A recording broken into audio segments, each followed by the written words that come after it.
drama, theater, music, song, dance. Now translate those words into visuals and sounds into an Emmy, a Golden Globe, an Oscar, and a Tony. Can you say EGOT? Now add a whole lot of Latina to that, and who do you have? The amazing, beautifully talented Rita Moreno. Hello and welcome to a Sundance Film Festival 2021 discussion about Rita Moreno, just a girl who decided to go for it. A new documentary by Mariem Perez Riera and produced by Lin-Manuel Miranda and Norman Lear. Today, we're going to discuss how Rita Moreno created an opportunity as she inspired and impacted lives for women in the film industry and beyond. Buenos dias. My name is Linda Mazon Gutierrez, and I'm a very proud member of the Loft Cinema family in Tucson, Arizona. As a small businesswoman, a daughter of immigrant parents, a first-generation American, I can proudly tell you that bilingualism was at the root of how I grew up and who I am today. I absolutely jumped at the chance when I was asked to take part and moderate this panel. I was only 11 years old in 1961 when I first saw West Side Story, and I was mesmerized. I knew then that I wanted to be an actress. I took dance lessons galore, flamenco, ballet, tap, you name it. In high school, I took drama and speech, thinking I wanted to continue on that path. However, somehow my direction changed and I was thrown into the debate team at school, and my life went into another direction filled with politics. However, to this day, as my family states, I am so totally filled with drama, yet with the passion for the arts. In 2015, I was asked by Peggy Johnson, executive director of the Loft Cinema, to host Rita Moreno when she was honored at the Film Fest that year. I must say it was the most amazing weekend of my life, not only because I got to spend personal time asking her questions about her life stories and questions that I was dying to ask her after reading her memoir, but I have to tell you about a memorable dinner that weekend with Rita, and it was a triple home run meeting actors Alfonso Arau, better known as part of the Three Amigos, but a very widely known Mexican actor, and the beautiful Yareli Arizmendi, who happens to be one of our panelists here today. It was the best birthday weekend ever of my life. So with this in mind, let's move forward with the introduction of our panelists. Our first panelist is Mayor Regina Romero. Give a nice wave, Mayor. Thank you. Mayor Romero is the first ever female and Latino mayor of Tucson since 1876, after having served on Tucson City Council for 12 years. Take note, I said the first ever Latina, the first ever woman to serve as mayor. And I still have this image in my head, Mayor, of you standing against all the pictures of your predecessors back into the 1800s. And there's the only woman, and she is Latina. Yes. Bravo. Bravo. She is the youngest of 6 children raised by immigrant farm worker parents. She is a graduate of the University of Arizona with a post-grad executive certification from the Harvard Kennedy School of Government. Welcome, Mayor Romero. Our second panelist is Yareli Arizmendi, an award-winning actress, writer, and producer.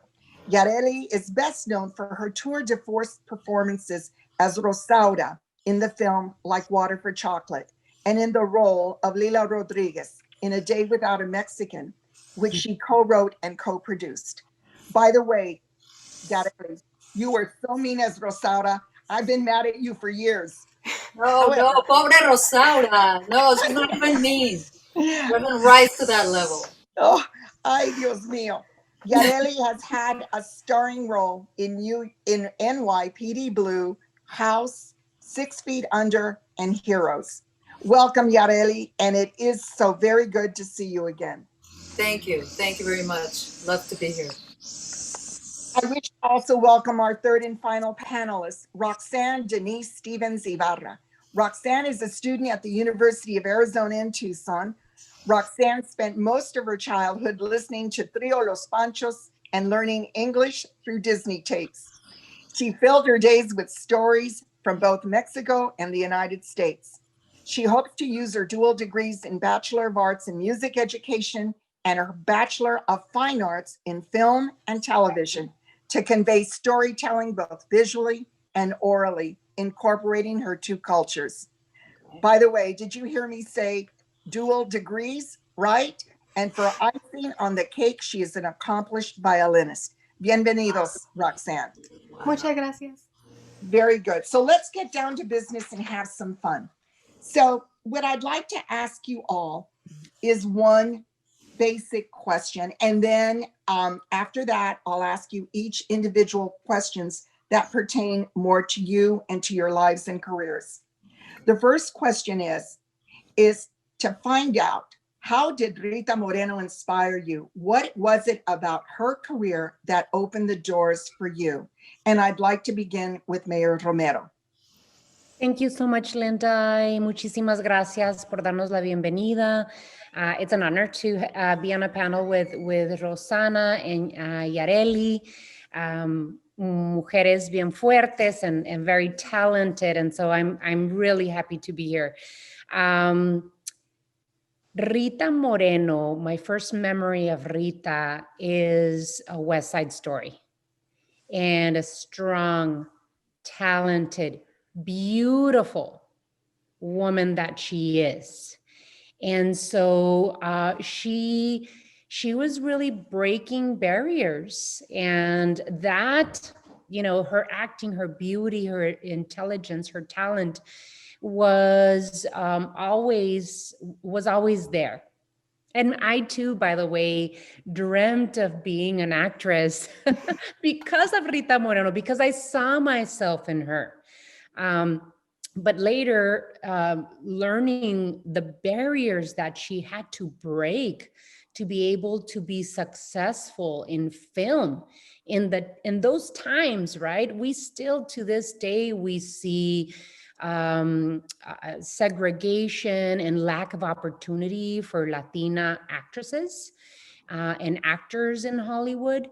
Now, those times that were much more difficult than the present day, right? Where we still suffer that segregation and lack of opportunity. So the barriers that she was breaking, incredible. And that is what has stayed with me, that have made such a big difference for me in terms of my craft and my service as an elected official in Tucson.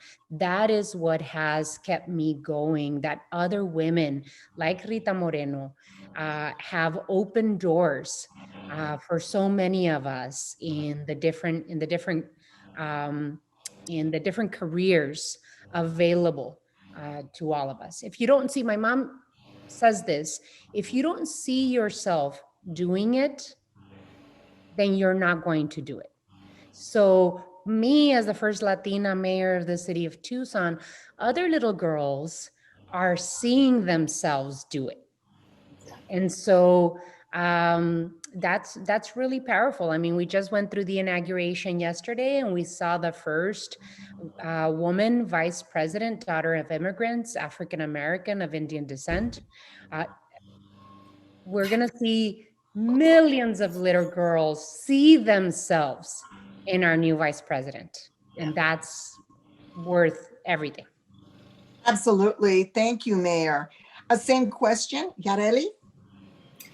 I have a really, well, I mean, I'll talk about it more later because it'll make more sense later.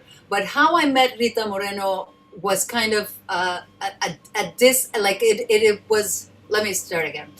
The way that I met Rita Moreno was in stages, okay? In a timeline that was not immediate and not as, Mayor Romero is talking about, that it was like the impact of West Side Story. I saw it and I knew, and that I was in Mexico City. So West Side Story was not, I mean, and I was younger, obviously. So when it actually came out and made all the noise, I was not born yet, but I was about to be born, but not yet. And when I actually know of the name, I will talk about that later. But I'll tell you one thing: Rita Moreno has changed my life in the past 5 years, because I have had the pleasure of seeing her speak, not as an actor, not doing her work as an actor, but knowing that the strength that she has for us, the example that she's been, and just with what she has done, we look up to her and to her words. Her activism, to me, has been precious to watch. And to always know, when I went to school, I was very torn to study acting. I thought, no, no, no, no, no. We have to change the world. I mean, I have to be a politician. I have to be loud. I have to, be a journalist, tell the truth, this and that. And anytime that I see an actor being that, changing the world, being an activist, participating, I say, yes, I chose the right path. I mean, it wasn't one or the other. It was all of it together, all the strength.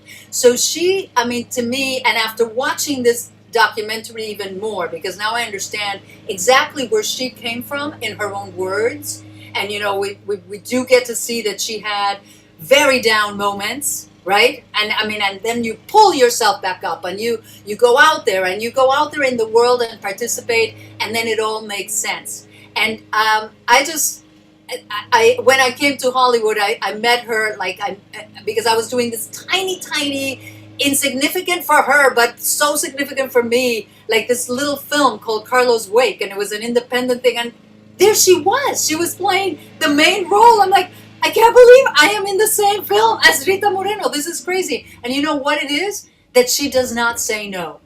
She doesn't say no. She says, yes, let's look at it. Let's fix it. If it's not working, let's do it. She just is such an example to me for every day. So blessed be that you exist, Rita. Thank you. Oh, Yareli, that was very powerful. Thank you. Okay, and the same question to Roxana. Hello. And in reference to Rita Moreno, I grew up with a very, very secure and large Mexican family with a lot of matriarchs. All the women in my family were basically the head of every household, and I was practically raised by like three people. So like my nana on both sides and my mom. And a big thing is that I heard the name Rita Moreno a lot growing up when I was little, because my nana Tucson, I call her my nana Tucson because she's the one who lived in Tucson while the other one lived in Nogales. My nana Tucson was obsessed with Elizabeth Taylor and was like, but Rita Moreno did it better. Rita Moreno really pulled off the Elizabeth Taylor look. And when I was watching the documentary, I was like, that's what my nana used to say. And the first time I remember seeing Rita Moreno was when I was in 6th grade. We had what we called a bilingual ITO, which was a segregated school within the school, where all the Spanish speakers were in one schedule, which was like 10 people for 3 years, and then the rest of us. So when in the English ITO, one of my teachers got sick and we watched West Side Story, and everybody was passing notes and eating hot Cheetos, and it was the last class of the day, and I just remember being so stuck to the screen that I didn't want to talk to my friends. I stayed like later after the class ended just to finish the movie. And I was just so obsessed with her. Like, oh my gosh, like a Latina actress who's powerful, and she's unashamed of how intelligent and hard she can be. And like, I understand that in her role particularly was written to be sort of like, oh, she's a little bit out there. But my understanding was like, that's my mom, that's my nana, that's my tia. And I just got this really like sort of like screen to heart feeling, like that's someone I know. So growing up, like Yareli said, in stages, I grew up with her in a lot of ways, where I started watching Jane the Virgin in my first few years of college. And I was like, oh my gosh, is that Rita Moreno? No way. And then there's Gina Rodriguez, another really powerful and important female and Latina in the industry that's just breaking through all kinds of barriers. And it was just great to see a novela mixed with an English soap opera. And then seeing her one day at a time, another one is just so great, and I couldn't wait for every episode to come out just to see her.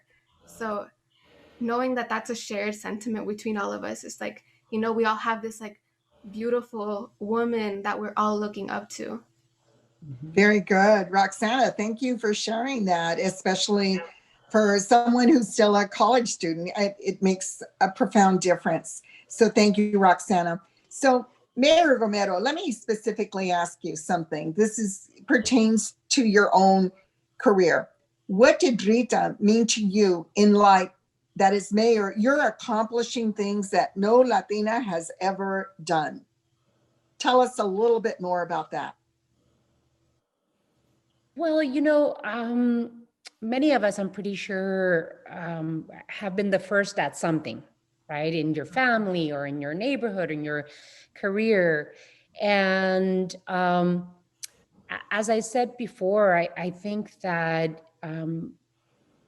as we grow up as individuals, we realize that we stand on the shoulders of giants, that we go through doors that have been opened by other women and other men too, other men that support and mentor us through the whole process. And so we have advisors. We have, like Rosana, I have my mom, and I have 4 older sisters, and I have my tias and my primas that I have seen and learned from, and mentors in the community.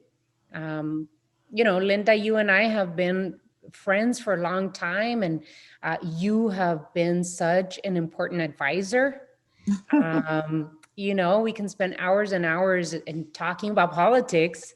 That is something that you love as well. But being able to learn from strong women, and I think Rita Moreno, we've been getting, all of us, as we've said, have been getting to know her and her transformations as a woman, as an important Latina in Hollywood, as an activist, and as a woman that has not let go of who she is. She's a Boricua, and she's strong, and she's proud of it. And I think that's something that I carry with me, right? I have to keep present in my mind who I am. I'm the daughter of immigrants. My first language was Espanol, and I'm strong, and I belong here, and that's what she represents to me, and that's something that I've been practicing as an elected official, as a community activist, as a student, and when I was in college. So yeah, that's somos almas gemelas, right? And we all, nuestras historias, our stories, in some way, shape, or form are very similar, but it really is great people, great mentors, other women that have pulled us through, and have given us strength and have opened doors for all of us to walk through. Oh, that's amazing. I love that, because I think the epitome of what you just said, I'm strong and I belong. And that certainly would definitely describe Rita Moreno. Thank you, Mayor. So Yareli, getting back to you, tell me, how has Rita's career informed your own career, and what impact do you believe that it's had on other Latino actors and other film professionals? Okay, I'm going to start talking from a very personal, minuscule moment, and then we'll go big, because, I think she's grand. But I arrived in Kansas when I was sent to Kansas to study at a boarding school in Atchison, Kansas, from Mexico City. Okay, I won't go into the long story. But here I was with my Midwesterners, right? That their vision of Mexico, was I was like, where did you get this? You know, what was like, you know, are there donkeys where you come from? Are there, I'm like, donkeys? It is one of the largest cities in the world. We're so polluted with cars. What do you talk? I mean, whatever. But I would listen, right? And one of the things that came up, it was like, isn't she just like Susan Lucci? And I'm like, I don't know who Susan Lucci is. I have no idea, right? It was Jill. I mean, we have telenovelas, but they're totally different in Mexico. So it's like, oh, all my children. What are you talking? So I would kind of try to find a Susan Lucci. It took me a while because I didn't know where to look, right? And then somebody said, no, you know, I saw her in the, have you seen her in theater class? She's just like that woman, that like Anita. And it's like, who is this Anita? It's like, what's her name? Rita Moreno in West Side Story. And I didn't know exactly West Side Story, but because in theater we were going to possibly do the musical, I started to listen to all of the songs and stuff, and I learned them all. And they actually gave me the role of Maria, because Maria, right? And it's like, you're from Mexico, and she's Maria. And it was I'm like, yeah, but she's Puerto Rican. Well, okay, whatever. I don't know how things are done in this country, but whatever. I like her. I love her. I mean, it was like being the principal in the soap opera, right? I mean, it was so dramatic. And I remember loving Anita's songs more because they had this strength. You know what I'm saying? It wasn't like super soft, whatever. It's like a boy like that who killed your brother. You know what I'm saying? I'm like, oh God, I wish I could just play her, you know? But anyway, so that was my moment of like Rita Moreno, Susan Lucci, whatever. What's important about that is that they needed, you know, my people in Kansas, they kind of needed someone to make me make sense to them, right? And these were the icons that made sense to them, like where, because I spoke English, right? So they couldn't understand like this Mexican who speaks perfect English, why? And you know, there's a whole story to that, but it was like, okay, all right. So if it's Susan, Rita, whatever, it works. I didn't have a problem. But then, you know, getting into the professional side of my career, right? I start to see when I get to Hollywood after like Water for Chocolate and trying to figure out what are the roles out here, and I mean, this is like, I'm saying too much. I don't want to even compare myself to Rita, but I mean, here you have a big hit like Water for Chocolate, right? Huge hit, West Side Story, and what are the roles that you're offered? They're kind of smallish. They're kind of, you know, I mean, my first role was in Silk Stockings, if anybody remembers that, you know, when I came back. I was in Cisco Kid with Luis Valdez, but still playing, you know, the wife of Chich Marin, who was pregnant, 6 kids at 25. I mean, come on, whatever, you know. But, and then the next role was the Big Green, you know, the immigrant mother of a football player, very Disney film. I mean, these are okay, great roles, whatever. But you would think that, oh my gosh, is there not a huge breakout role? And just like what happened to her, she grew sideways, right? I mean, she did a lot. But come on, after playing Anita, really nobody was thinking of writing her a huge mega role with all that strength, right? So I found when I started to figure out what is out there and has been out there for Latinas, I definitely ran into Rita as an example and sort of saying like, I'm not alone. Okay, this is a bigger problem, and let's figure out what the bigger problem is. And maybe this is my activist self, you know, let's go fix it, right? So that was in a sense that. Now, Rita, as I said, in the last, you know, 5-6 years, well, no, prior to that, I have to say that what shocked me most in this professional world was when I saw her in Oz. Do you remember that show? Which in itself was very vanguard, you know what I'm saying? It was an interesting show. And she played a nun. And she was not Anita, but wow, did she have strength in this quiet way? You know, I mean, I was like, she's such an incredible actress. I knew it. Did everybody know it or not know it? You know what I'm saying? This is like, yes, you know, no matter what roles she got, that's not who she was. You know, there's so much more to us, to who we can be, that, thank God she did not let, the assignments given to her, define her. And that, I think, was the most important lesson taken for me from Rita Moreno. Amazing. Definitely a risk taker. That was, I love the analogy. Thank you, Yareli. Thank you. Roxana, this is what I'm dying to ask you. I want to know, you're a college student.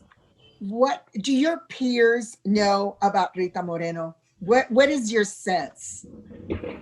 Well, desafortunadamente, like I have not heard of any of my like classmates talk about Rita Moreno, and the only reason I think that that's the case is because they're all like white.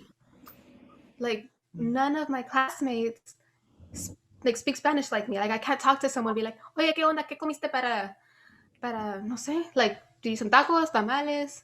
Do you have any pupusas?" Like nobody I can talk to. Like there's like one student and he's an alumni now because he graduated, and I can't talk to them about it. But I go home and I talk to my sisters, and they're younger than me, both of my sisters, and they worship Rita Moreno.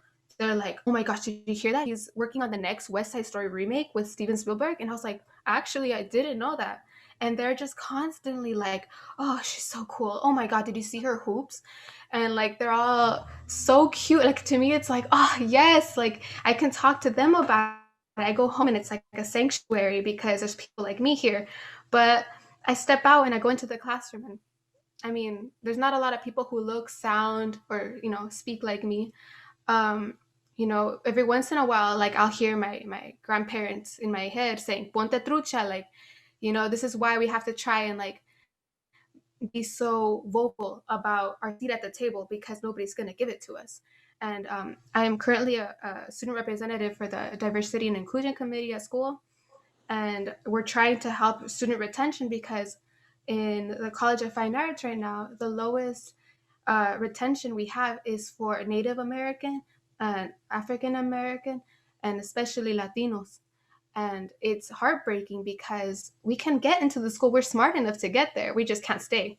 And it's because of all these systematic barriers. And maybe that was amplified, like a reason to amplify Rita Moreno's own struggles, because she had to go alone. Like there was no professor, there was no HR representative making sure that everybody was treating her right. She was by herself, and she did it by herself. And that's a constant like encouragement, especially for like Latinas who are alone all the time. It is lonely being a Latina in power or feeling empowered. So Excellent, excellent. That's hey, that's the truth, right? And you know, it bears my soul when I hear that. Here it is, this amazing talent, and it's being missed out by the younger generation. Except you give me that ray of hope when I hear that your younger brothers and sisters, they know what's going on. And let's segue into that. This is going to be my last and final question to all of you. I want to make this dynamic, like a conversation among all of us. So you mentioned Roxanne, you're seeing her and your family seeing her on One Day at a Time and Jane the Virgin. And that is so important and rare. But I want to ask you, in terms of a conversation we can have with each other, what do you believe her legacy will be? And just go anywhere you want with it. What do you believe her legacy is going to be? Do you want to go there, Mayor? I'm remembering her on Jane the Virgin, and I love her character because she doesn't care. She's so strong in that character. And One Day at a Time, being such a grandmotherly figure, I think that I think that it's what we make of it, because I feel really strongly about being able to highlight especially as Latinas and our Latino community throughout the country, being able to us choose our representatives, us highlighting um, our role Absolutely. models, right? So I'm not going to let anyone in the School of Fine Arts at the U of A define who our heroes and sheroes are. I love Rita Moreno. I love Dolores Huerta, and we have to highlight their names. And so that's why I was so happy. And the Loft here in Tucson, Arizona does that a lot, gives that highlights, for example, what we're doing right now with Rita Moreno and her work is being able to give all of us the opportunity to highlight an amazing actress, Latina, activist that represents us so well. And so we can't wait for anyone to highlight her for us or make her important for us. We need to do that. And so, Yareli, I'm dying to know what Yareli thinks because, you're in Hollywood, Yareli. You Yeah. are the one that lives it every day. And I want to know, how do you think, we can highlight our actresses like you, our icons like Rita? Um, as you were speaking, I was thinking, what would Rita say, like in a legacy one quote? I think that what she taught me is don't do it as expected. Do not. Agreed. Because, what is expected is not, they don't know you, they don't know all that you can do. So, what is expected of you is tiny. Go big. If anything, she's like that. I mean, to this day, you saw her in the documentary, right? I mean, the way that she just takes her time and is like chooses her wardrobe and does the thing. I mean, I loved watching her because if anything, and even in the acting, and the acting style definitely changed, right? It went smaller, smaller, smaller, tiny, fit in the TV box, realism, quiet, boom, boom, boom, everything with one eye, up, down. That's it. That's all you need. And it's like, we're not like that. We're not. You know what I'm saying? It's like Roxanne was saying. It's like, that's my tia, my mother. This is not over the top. This is how we are, And so it's like, how are we going to teach others to see us as we are? Not as they, and not play what they expect us to be. And I think that Rita, I mean, time and time and time again, she shows us that she will do what beyond what is expected. I mean, think of Oz, right? None, Oz, there. And then think of her in one day at a time. She is the grandmother, loving, etc. But she's not, she's like sexual. She's just out there. She's having fun. Why should a grandma be what they've taught us is expected? Like, ay, la abuelita, la señora que te hace una tortilla, la que, those are the roles, right? Sí, mijo, cómete esto, te vas a sentir mejor. And I'm like, how would Rita say it?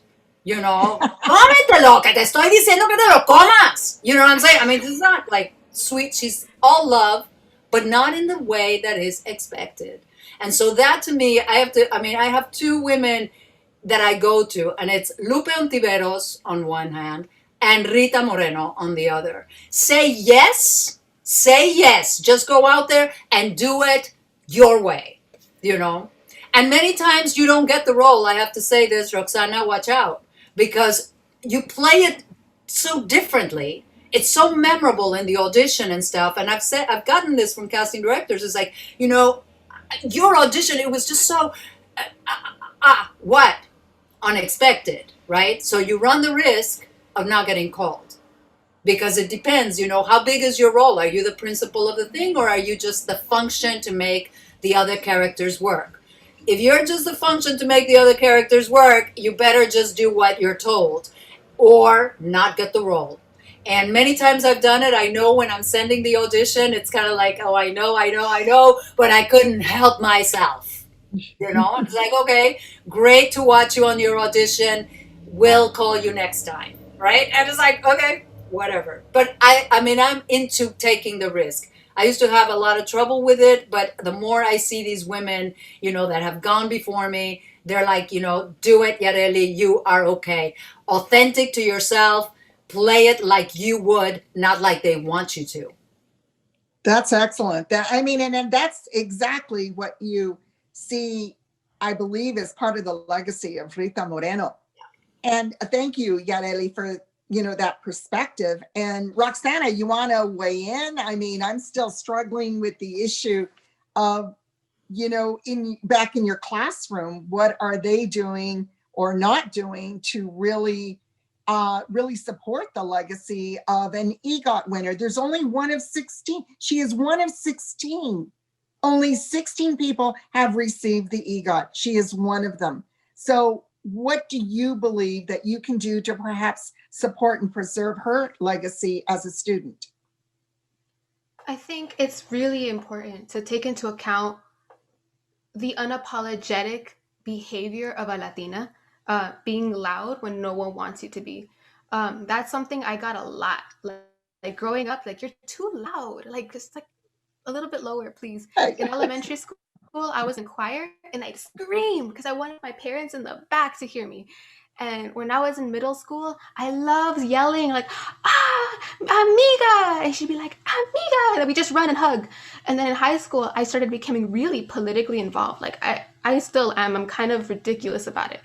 And I'm really loud about it. And I feel like a lot of us need to just not be afraid of being too loud, too colorful, too sexy. Like, we've been branded that already. Like, so what if you are, And that's, I think, the really important thing with this new generation is that a lot of them are giving me hope, like Alejandra Ocasio-Cortez. She's a younger embodiment of what I believe Rita Moreno was trying to accomplish politically and socially. Oh, I think of that all the time. It's funny you mentioned that. So I see her in Regina Romero. I see her in all our female leaders who are so strong and empowered and unapologetic. And in the classroom, I really hope that more Latinas are coming forward into the arts, feeling I'm loud and I'm beautiful and I'm going to leave a stamp, because we are a very powerful group of people. And as soon as we realize that, then nobody can oppress us, nobody can marginalize us anymore. Excellent, excellent. Well, I just want to say, hermanas, you brought it home. You nailed it. I want to thank you. I want to give many thanks to the Loft Cinema, the Sundance Festival 2021, and to our panelists, Tucson Mayor Regina Romero, Yareli Arizmendi, and Roxanne Denise Stevens Ibarra, and of course to the audience for joining us today. This is Linda Mazon Gutierrez from Tucson, Arizona, signing off. And to Rita Moreno, if you're out there, abrazos y besos. Mwah. Thank you, everyone. Gracias. Gracias. Gracias. That is a wrap, but I do want to tell you, when this COVID is over, Yareli, I want you back in Tucson. Roxana, you got to be down the street because I know that Regina is, and I will host you all for dinner.